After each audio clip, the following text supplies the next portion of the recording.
Radio Snaga naroda. Jedna je Srbija. Radio koji smo najduže čekali. Snagaнарода.rs. Bonjour. Srečna slava. Bon Saint-Georges, puisque c'est le jour de Saint-Georges, aujourd'hui, qui est Saint-Georges, une figure, une icône dans le monde slave orthodoxe, que tout le monde connaît d'ailleurs, même dans le monde qui n'est pas orthodoxe.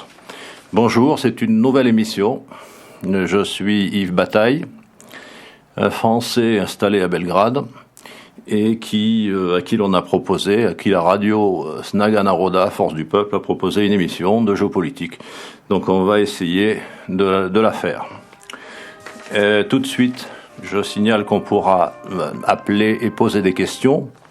On pourra appeler via Skype à l'adresse suivante de Skype, Snaga naroda, donc Snaga, S-N-A-G-A, point, et Naroda, N-A-R-O-D-A. Voilà, vous pourrez poser des questions dans un moment. L'émission s'appelle Paris, Belgrade, Moscou. Pourquoi ? Parce que on connaît Paris, Berlin, Moscou. C'était un axe qui avait été lancé du temps de la guerre irakienne. Et lorsque Dominique de Villepin a fait son fameux discours à l'Assemblée des Nations Unies, et lorsque la France n'a pas participé à la Seconde Guerre d'Irak. Donc c'est Paris, Belgrade, Moscou, parce que nous sommes à Belgrade, et la radio émet depuis Belgrade. Et puis j'ai envie d'ajouter Paris, Belgrade, Moscou, Montréal. Bien, alors je vais évoquer 3 questions. D'abord, le retour de la Russie, nous sommes en Serbie, et le retour de la Russie concerne aussi la Serbie, puisque nous avons reçu ces jours-ci, à Belgrade, d'importantes délégations de Russes, qui sont venus affirmer ce retour de la Russie. Nous avons vu l'autre jour Leonid Rechetnikov, à la tête d'une délégation russe, qui a fait une série de conférences, et Leonid Rechetnikov est un ancien responsable du SVR, les services de renseignement extérieur russes, et est à la tête maintenant d'un institut à Moscou, l'Institut d'études stratégiques russes, qui a passé des accords avec l'organisation Dveri. Je suis ici à Radio Snaga naroda, dans la radio de Dveri. Hier, à l'ambassade de Russie à Belgrade, il y avait une grande réception, un petit peu anticipée par rapport à la date, pour célébrer la fameuse victoire de la Russie, de l'Union soviétique, de la Russie soviétique, comme disait De Gaulle, en 1945. Elle avait été un petit peu avancée par rapport aux événements de l'Ukraine, aux événements actuels de l'Ukraine. Elle avait été avancée aussi parce que les Russes voulaient parler au président serbe Nikolić et lui parler de 2 choses. Lui parler de Južni tok, le gazoduc South Stream, que l'Union européenne et les Américains bloquent, bien que la Serbie ne fasse pas partie de l'Union européenne, mais ça fait rien. Ils se permettent d'essayer de saboter. Et les banques ne veulent pas prêter l'argent pour ce gazoduc qui, pourtant, serait rentable et qui sera rentable. Et puis, ce matin, nous avons eu une réception avec le président de la Douma, qui est venu à la tête d'une importante délégation russe, Sergueï Narishkin, qui a fait une conférence de presse et une déclaration. Au cours de cette séance qui s'est tenue à Novo-Belgrade, Vladan Glisic, le porte-parole de Dveri, a fait lui aussi une déclaration. Tout ça pour dire que, les choses étant ce qu'elles sont, la Serbie étant sous la domination américano-occidentale, le Kosovo étant sous occupation militaire, il y a quand même, à Belgrade et en Serbie, des forces du changement. Et que on pourrait avoir des surprises dans peu de temps. Le deuxième point important, c'est celui dont tout le monde parle en ce moment, c'est celui de l'Ukraine. Il y a un commencement de guerre civile en Ukraine, et à la suite du putsch de février dernier, un putsch qui a été fomenté par les États-Unis et leurs complices, et qui a donné ce que l'on sait, c'est-à-dire un commencement de démantèlement du pays qui fait penser à la destruction de la Yougoslavie. On va voir ce que ça donnera. La Crimée est revenue dans la Russie.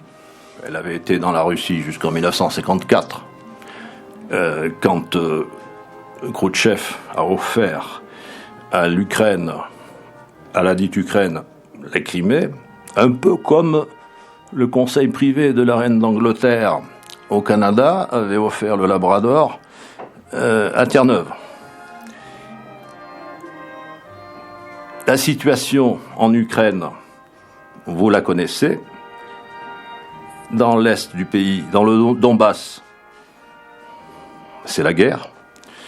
Mais le Blitzkrieg qui a été décidé ne fonctionne pas. Je peux faire aussi là la comparaison avec ce qui s'est passé en Krajina au cours de la guerre yougoslave. Là, l'attaque des forces croates, mais en réalité l'attaque des mercenaires de l'organisation états-unienne MPRI avec le support de l'OTAN, cette attaque avait duré 2 jours. Là, nous en sommes au 5e jour et il y a dans le Donbass 50 villes qui se sont soulevées et ils n'ont pas réussi à en prendre une seule. Il ne suffit pas de faire des incursions et d'occuper une télévision ou un bâtiment, il faut encore contrôler la situation. Or, ils ne contrôlent pas cette situation. Il y a aussi l'attentat d'Odessa. Alors, Odessa, on nous présente cela comme un incendie qui aurait été dramatique à la suite de bagarres. En fait, il semble que l'incendie ait été fait pour masquer le massacre intervenu avant, et le même jour que l'attaque du Donbass. Alors on entend dire beaucoup de choses sur ce qui se passe, et aussi toutes sortes de théories sur ce qui va se passer. On verra bien, mais il est évident que la Russie ne peut pas laisser faire un massacre massif dans le Donbass. Et la question est, est-ce que la Russie va intervenir ?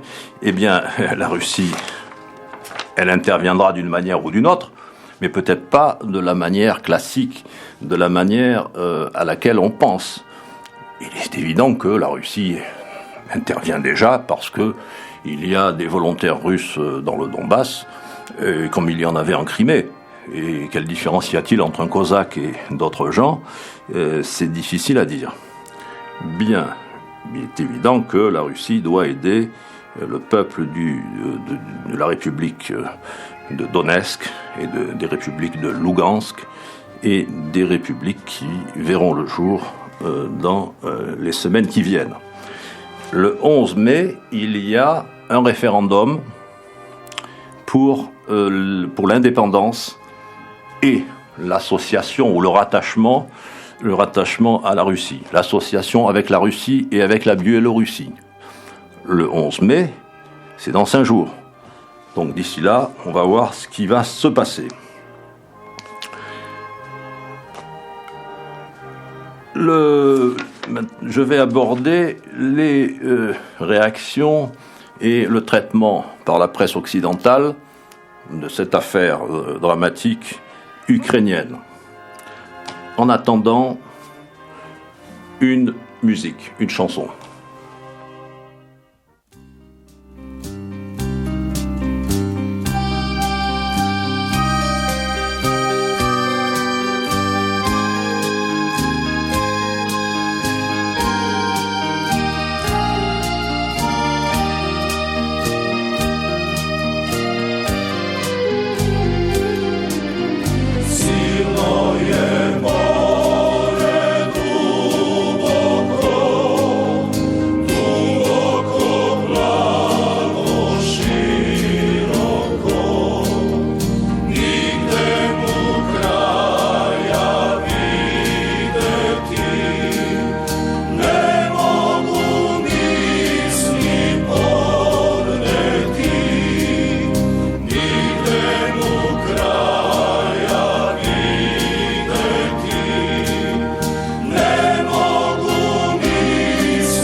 Alors, c'était une chanson à la gloire de l'armée française de la guerre de 1914-1918, La Cha Francuska. C'est une chanson qui rappelle l'épopée de l'île de Corfou où la marine française a secouru une partie de l'armée serbe. À l'époque, nous étions militairement du même côté.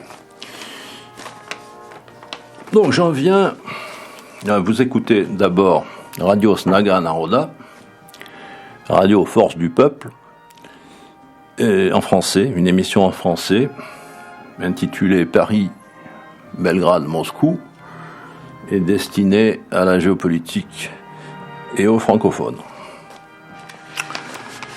J'en viens à la couverture des événements d'Ukraine par la presse, en particulier la presse française, qui ne change pas, que ce soit la guerre contre l'Irak, la guerre contre la Yougoslavie, la guerre contre la Libye, la guerre contre la Serbie, contre la Syrie. Ils ont toujours le même discours et pratiquement toujours les mêmes articles, les mêmes titres. Et ils sont dans le même camp. Il n'y a là rien d'étonnant. La presse fait partie intégrale du système. La presse appartient au pouvoir et il est fini le temps où les journaux étaient indépendants et pouvaient se passer de publicité. La presse est tenue par la publicité, la presse est tenue par le gros argent et la liberté de la presse est une escroquerie quand les gens dans les démocraties occidentales nous parlent de la liberté de la presse, comme ils l'ont fait ici en Serbie, à l'époque de Slobodan Milošević, eh bien, ils plaisantaient, parce que À l'époque de Slobodan Milosevic, il y avait une presse sous contrôle, mais il y avait la moitié de la presse, 50% de la presse qui était libre, vraiment libre.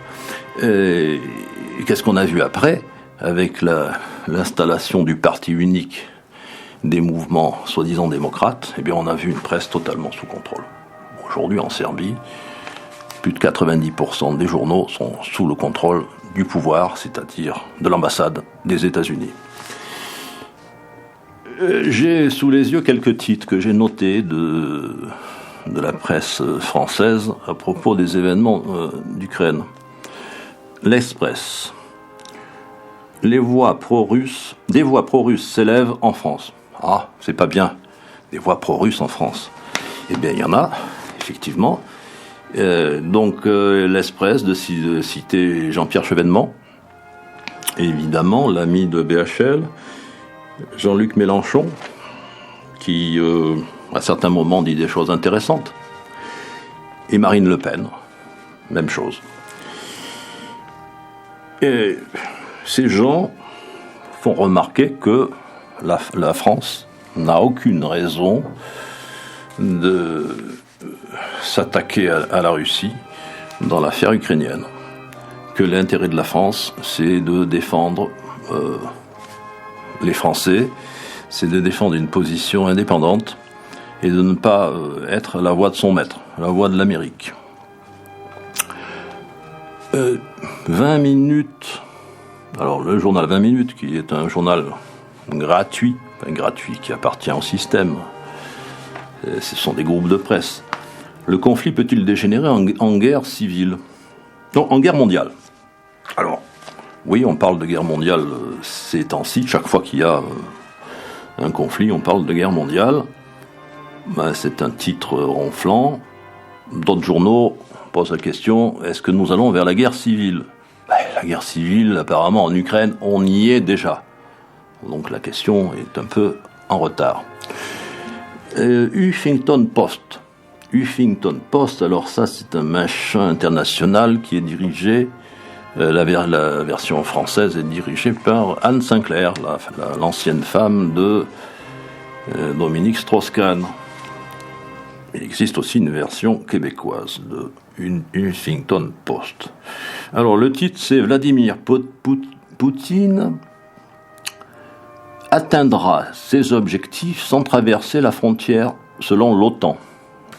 C'est un peu, Huffington Post, c'est un peu la voix de l'OTAN. Et il est expliqué dans cet article que le temps travaille pour Vladimir Poutine, qui n'a pas besoin d'envoyer des chars et des avions, que la situation va pourrir et que de toute façon la milice du Donbass est capable de résister. Autre titre. Alors, c'est ce que je disais, la menace d'une guerre civile est chaque jour moins farfelue. Drôle de titre. Alors ça, c'est Le Monde, et c'est l'article est signé Piotr Smolar. Piotr Smolar, le bien nommé, s'inquiète. Il s'inquiète, et je vous cite un passage de son texte. Pour l'heure, l'armée se contente par exemple de stationner autour de la ville de Slaviansk. Alors l'armée, c'est l'armée de Kiev, des fantoches de Kiev, l'armée putschiste.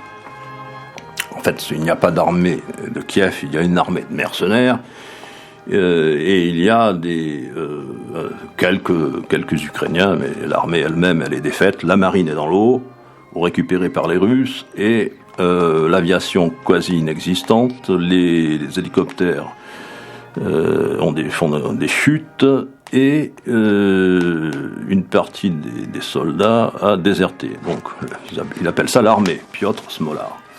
Alors il dit, au nord de Donetsk, aucune véritable opération de sécurisation. Alors c'est l'attaque, l'agression, c'est devenu une opération de sécurisation. À l'Est, n'a été entreprise au grand désespoir de nombreux partisans de l'unité du pays, sans doute parle-t-il pour lui, qui ont le sentiment que le pouvoir central se délite et se décrédibilise. Alors, Piotr Smolar, lui, est depuis longtemps décrédibilisé. Piotr Smolar, comme PS, Parti Socialiste, et comme Pravi Sector. PS, le machin fabriqué par la CIA pour la mascarade, le cinéma d'Euromaïdan et pour aider au putsch avec les oligarques. Alors, Piotr Smolar souligne un problème flagrant de loyauté et de professionnalisme au sein des forces de police. Alors, c'était l'armée, maintenant il parle de la police. C'est les deux, ce sont les forces d'agression, et il reconnaît que ça ne marche pas. Mais ce Piotr Smolar ne dit pas un mot des mercenaires. Et pourtant, il y a des mercenaires, comme durant l'agression contre la Republika Srpska Krajina en Yougoslavie, il y avait eu des mercenaires. En fait, il n'y avait pas d'armée véritable croate, il y avait une sorte de garde nationale comme aujourd'hui en Ukraine, encadrée et commandée par des officiers de MPRI, la société de mercenaires qui avait un contrat avec les fantoches de Zagreb, de l'entité zagrébine. C'est toujours le même procédé. Les Américains, on sait ce qu'ils vont faire d'avance. Et alors, ce Piotr Smolar s'indigne de l'affaire d'Odessa. Mais ce n'est pas celle que l'on croit. Il s'indigne du fait que quelques centaines d'activistes pro-russes, alors oui, là aussi les pro-russes, ils sont pro-russes, ce qui ne veut rien dire, et les autres sont pro-quoi, est obtenu sans difficulté la remise en liberté de 67 de leurs camarades détenus. Alors là, Piotr Smolar vraiment est un ignoble personnage parce qu'il s'indigne du fait que 67 pro-russes, entre guillemets, aient été libérés hier par leurs camarades, et il ne dit pas un mot sur le massacre de la maison des syndicats d'Odessa. Ça, c'est le monde que mes amis et moi nous appelons l'immonde.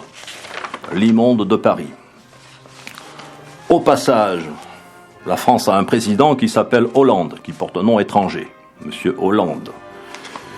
Eh bien, il a dit « Rien ne doit pouvoir entraver l'élection présidentielle ukrainienne ». Le président français est en phase avec les événements. J'en reviendrai ensuite à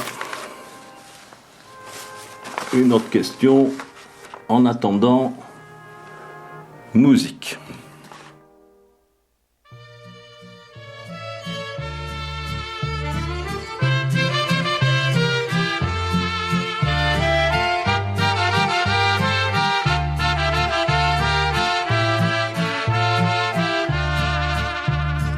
Znaš li odakle si sine, pogledaj planine sive, zejtin likom cveće procvalo, šuma dio sunce zasijalo.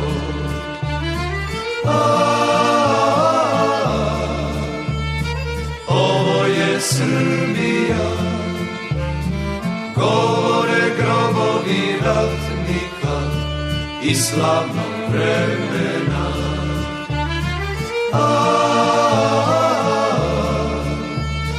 Ovo je Srbija, govore grobovi ratnika i slavnog vremena.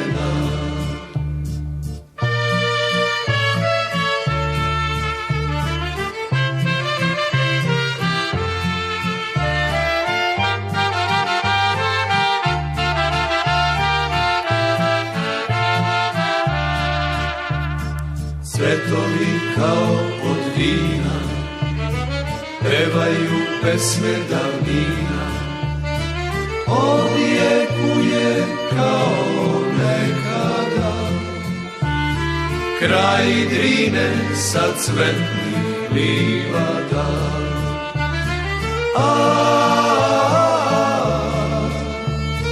Ovo je Srbija, govore grobovi ratnika i slavnog vremena.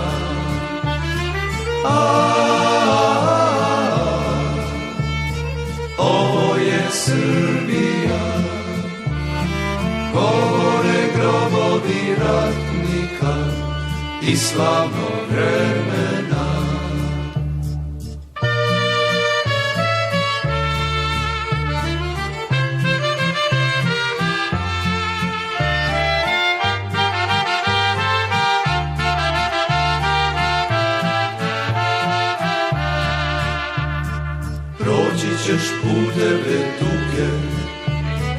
vidjet ćeš kraljeve druge. One si odavde jedan svet, nek svi vide, nek zna ceo svet.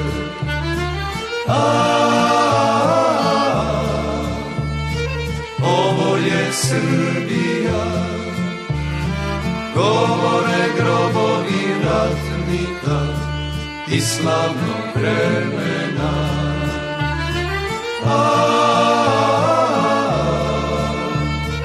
Ovo je Srbija, govore grobovi ratnika i slavnog vremena. Donc vous écoutez Radio Snaga Naroda, Radio Force du Peuple, l'émission d'Yves Bataille, à savoir moi-même, intitulée Paris, Belgrade, Moscou. Une émission sur le thème de géopolitique d'abord, au-delà, au-dessus et en dehors des partis et au-dessus des idéologies. Bien que nous soyons dans une guerre des idées.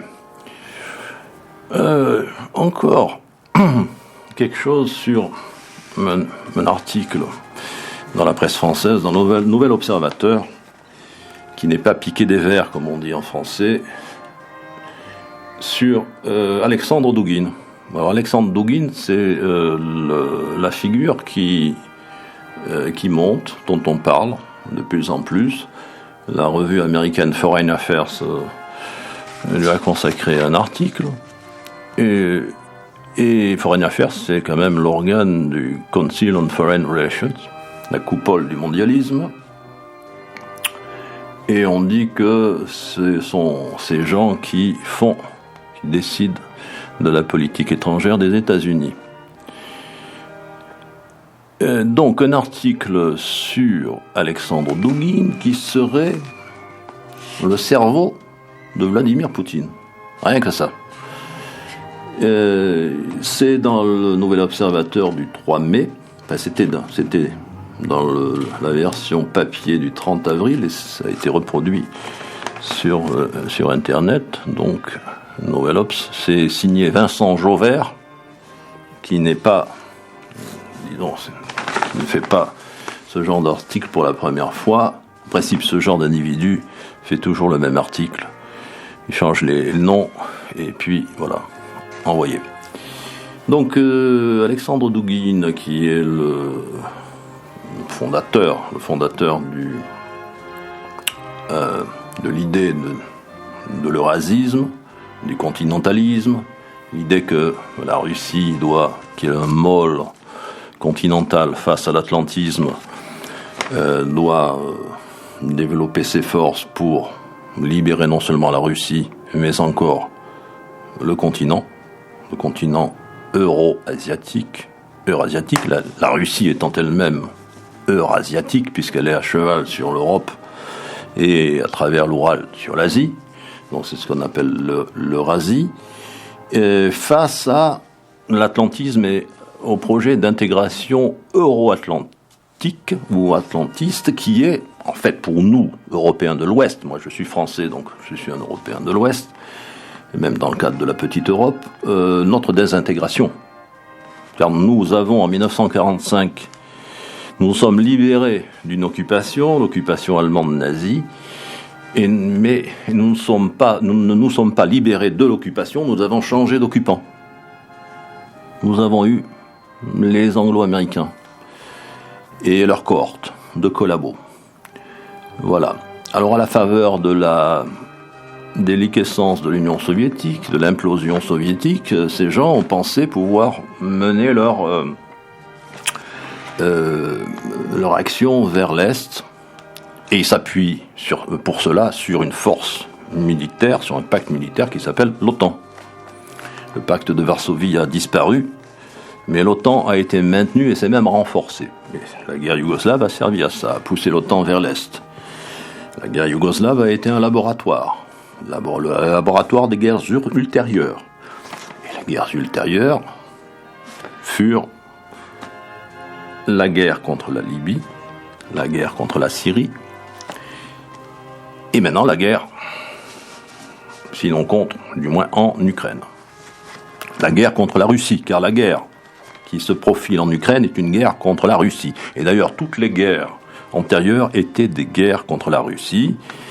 La Russie étant l'obstacle principal, une puissance nucléaire, une puissance militaire, une puissance énergétique. Et donc on a commencé par l'attaquer à la périphérie, dans l'anneau circulaire de l'Eurasie, en Méditerranée, dans l'Adriatique, au Proche-Orient, en Tchétchénie, dans le Caucase, comme l'avaient fait les Anglais 2 siècles avant.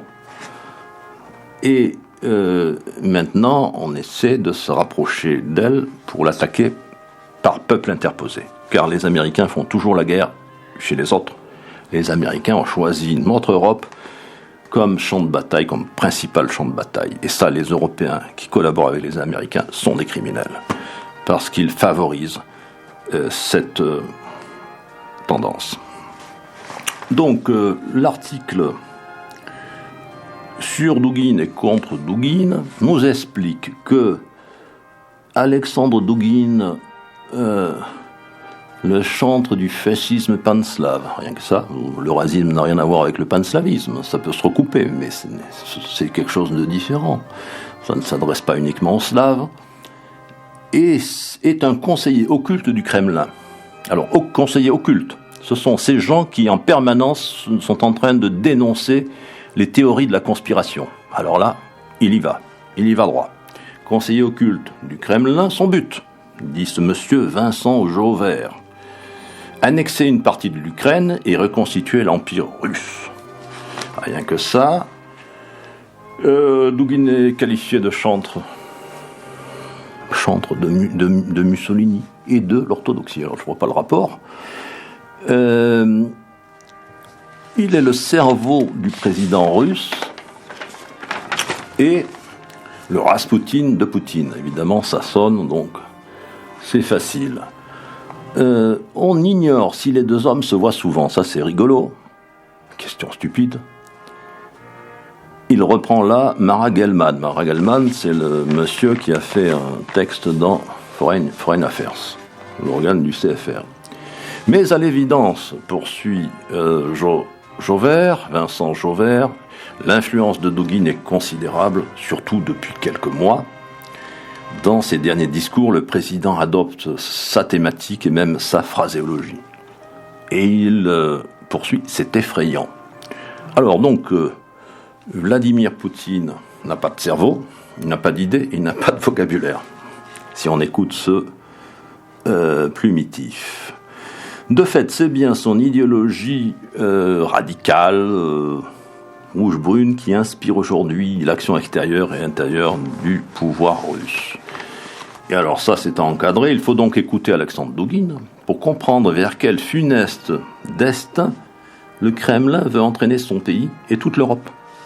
Sic.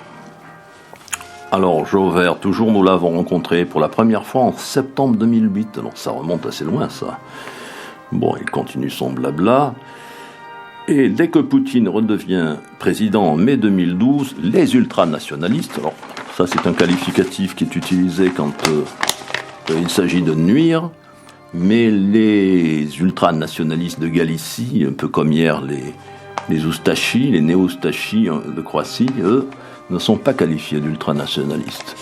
Sortent de l'ombre, ils prolifèrent vite. Bon. Alors là, il nous cite des cercles qui ont été créés à Moscou. Et puis, ce qui aggrave alors Alexandre Prokhanov, qui est un ami de Douguine, alors ça c'est pas bien, parce qu'il serait national-communiste, et le ministre de la Culture, qui serait un historien révisionniste. Alors les qualificatifs sont destinés à nuire, systématiquement. Et ce qui aggrave le cas de Douguine, il a un ami qui est pope. Ça, c'est très grave dans le monde orthodoxe d'avoir un ami qui est pope. Et c'est pas n'importe quel pope, c'est le pope de Poutine. Alors là, on est foutu. Vraiment, il nous a fait des révélations sensationnelles. Douguine assure que le Kremlin a décidé de favoriser l'international. Bon, j'arrête là parce que ça devient pénible, c'est tragicomique, c'est risible, c'est ridicule, et pourtant, c'est ce qu'on peut lire dans le journal officiel de la gauche américaine, le Nouvel Observateur. J'ai donné l'adresse Skype pour poser des questions, c'est snaga.naroda. Donc vous pouvez commencer à poser des questions. On va encore passer une petite musique.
Donc Paris, Belgrade, Moscou, l'émission en français de Radio Snaga Naroda à Belgrade, Serbie, la radio Force du Peuple. Je ne sais pas, apparemment il n'y a pas de questions. Je rappelle l'adresse pour Skype, pour appeler. Par Skype, on peut appeler des îles Kerguelen, de l'Alaska, du Labrador, du Kamtchatka, du désert libyen, d'où l'on veut. Via Skype, c'est snaga, snaga, .naroda.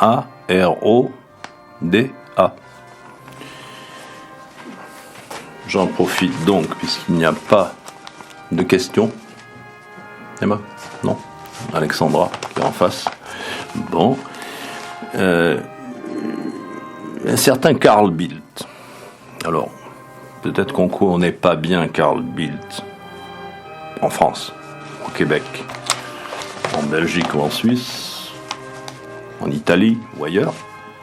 Mais Carl Bildt est un politicien suédois qui a été haut représentant des Nations Unies en Bosnie, qui a fabriqué pratiquement ce monstre de la Bosnie-Herzégovine qu'on a fait sortir de la Yougoslavie, qui est une roue carrée, avec la Fédération croato-musulmane d'un côté et la Republika Srpska de l'autre, et qui se tournent le dos, qui sont censés former un même État, mais un État qui ne fonctionne pas, avec évidemment, comme en Belgique, des tas d'institutions qui ne servent à rien. Et Carl Bildt, donc, est un homme de la commission trilatérale.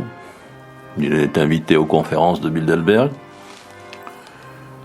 Il est très connu dans son pays, la Suède, et il a dit, il y a 3 ou 4 jours, l'orthodoxie est une menace pour la civilisation occidentale. Alors, c'est clair. Imaginons la même phrase visant à une autre religion, ça il ne l'aurait pas fait. Mais d'une menace pour la civilisation occidentale, moi en tant qu'occidental, je suis français donc occidental, mais je suis contre cet Occident américain, qui, d'ailleurs l'Occident désigne aujourd'hui autre chose que ce qu'il désignait au Moyen-Âge. C'est l'Occident, c'est les États-Unis d'abord, c'est la société marchande, c'est aussi le Japon, c'est l'hémisphère nord, post-industriel, post-moderne, soi-disant démocratique. Et donc il faudrait que Bildt nous définisse sa civilisation occidentale. Parce que quand on voit ce que c'est, aussi bien en Suède qu'ailleurs, on n'a pas envie de prendre ça pour modèle. Et ils ne se rendent pas compte de la bêtise qu'il vient de dire. C'est comme quand Madeleine Albright ici disait les Serbes sont archaïques. Elle ne connaissait pas la signification du terme parce que elle leur rendait hommage finalement. Elle voulait dire qu'ils avaient une vision verticale du monde et qu'ils n'avaient pas la vision mercantile, économiste, réductionniste du supermarché américano-occidental. Donc une menace pour la civilisation occidentale, l'orthodoxie, et bien on espère bien, bravo Carl Bildt, pour une fois que tu dis une vérité, mais tu t'en es pas rendu compte. Donc, ce Suédois, où des politiciens veulent nous apprendre à pisser, parce que récemment il y a un ver, les vers sont les pires en Europe occidentale, les verts c'est vraiment la gauche américanolâtre, états-unolâtre. Il y a un ver qui voulait empêcher les hommes de pisser debout. Voilà. Récemment.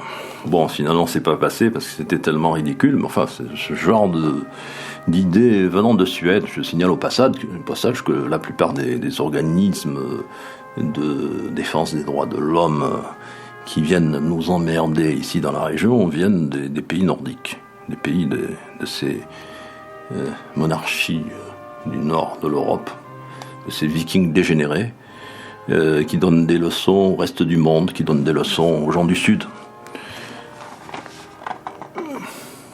Est-ce qu'il y a question? Pas de question, il y a quelque chose qui ne marche pas. Non?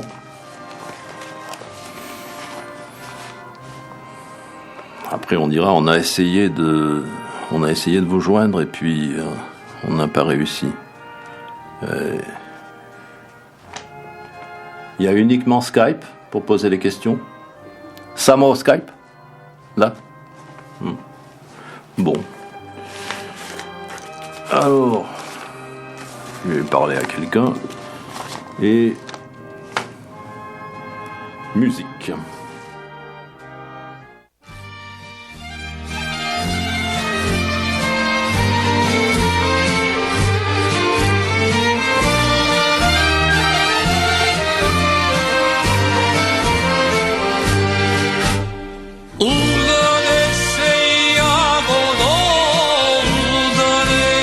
Draga dušo, udade se živka sirinička,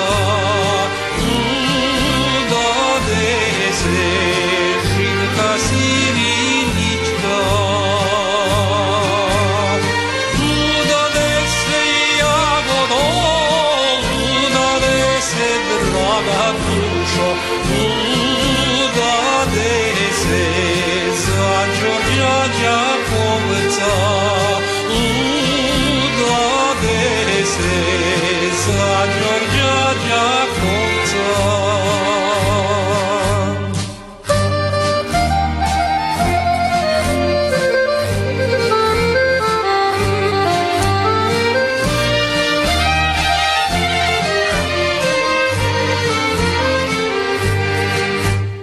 Kako čuo jagodo, kako čuo draga dušo, kako čuo Mika Prizrenlija, kako čuo Mika Prizrenlija. Dzipnu Mika jagodo, dzipnu Mika draga dušo, dzipnu Mika, kaj da se pomami, dzipnu Mika, kaj da se pomami.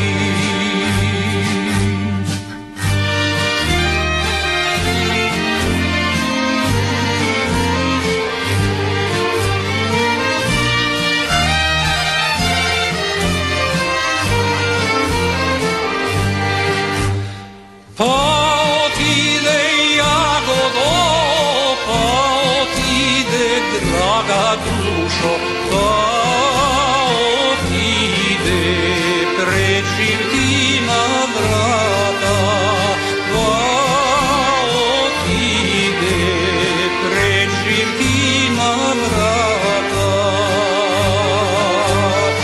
Zašto živke jagodo, zašto živke draga dušo, zašto živke ti mene prevari, zašto živke ti mene prevari.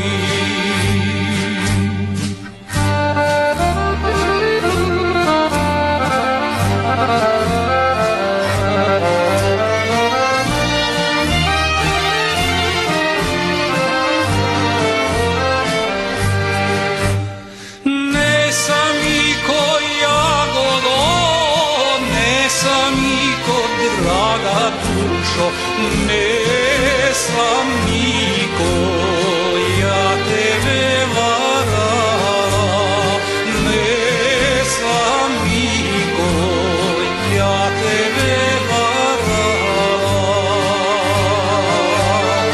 Mene dali jagodo, mene dali draga dušo, mene dali, su me pitali, mene dali, ne su me pitali.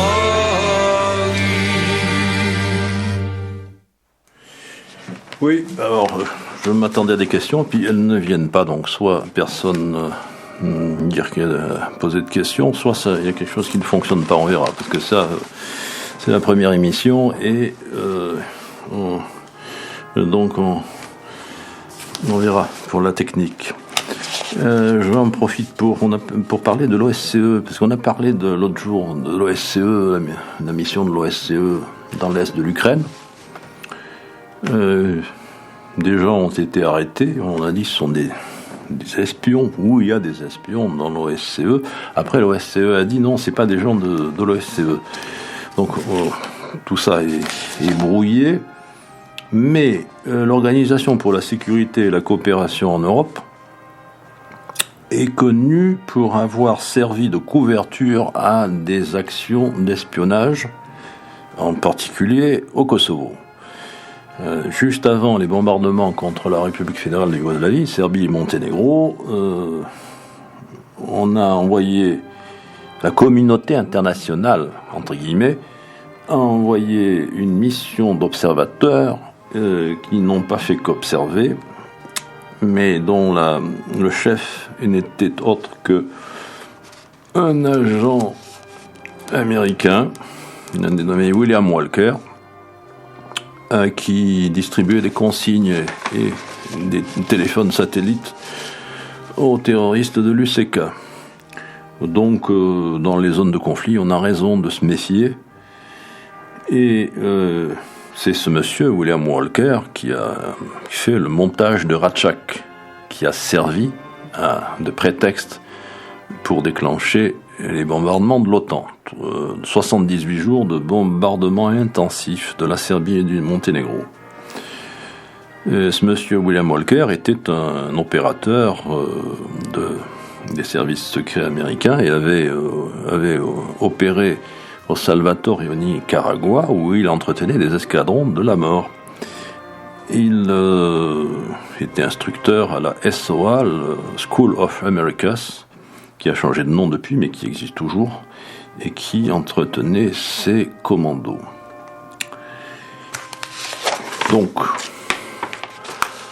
il y avait, paraît-il, quand même des espions au milieu de cette délégation de l'OSCE, dont l'OSCE a dit que c'était pas sa mission, ce n'était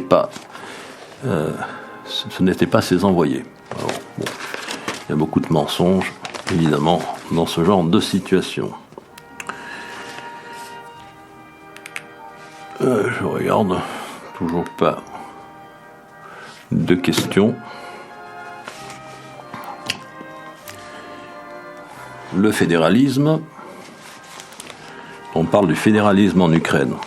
Le fédéralisme, c'est pas un mot que j'aime beaucoup. Le fédéralisme est détesté au Canada, au Québec. C'est le fédéral, c'est Ottawa, c'est le pouvoir central, soi-disant fédéral, enfin qu'il l'est, mais qui favorise les anglophones et les intérêts anglo-américains. Donc on a parlé de fédéralisme en Ukraine, alors il faut replacer dans le contexte.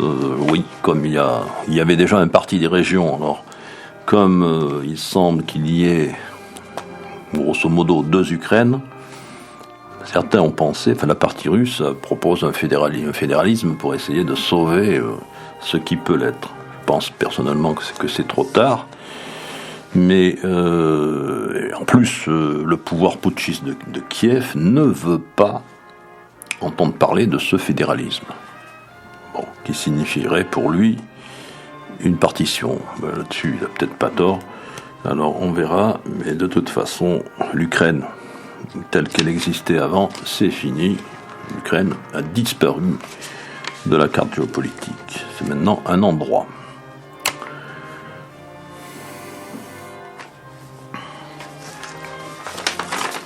Hymne Sloboda. Alexandra. Sloboda. Hymne Sloboda.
Donc l'émission se termine. Vous avez écouté Radio Snaga Naroda, Radio Force du Peuple, l'émission de géopolitique Paris, Belgrade, Moscou.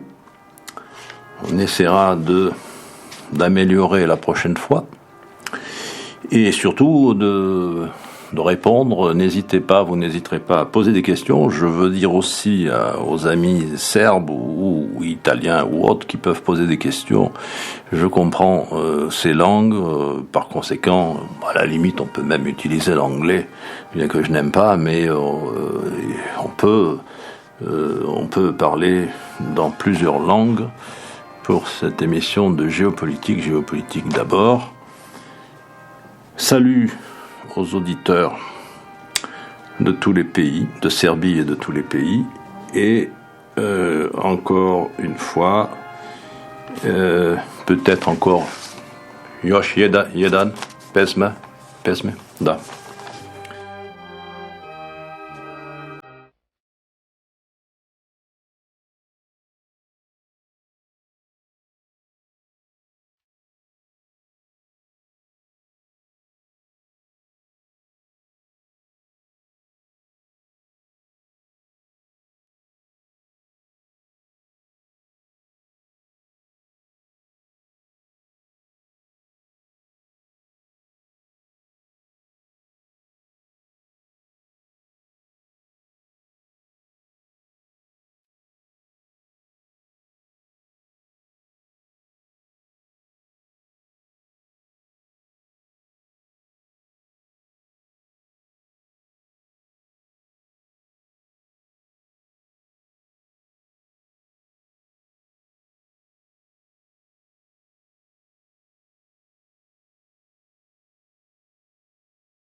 Donc cette émission Paris-Belgrade-Moscou aura lieu tous les mardis à 18h. On vient de me dire là que l'ami Eric Taka avait essayé d'appeler, il n'avait pas pu, on va voir, il y a peut-être un problème technique.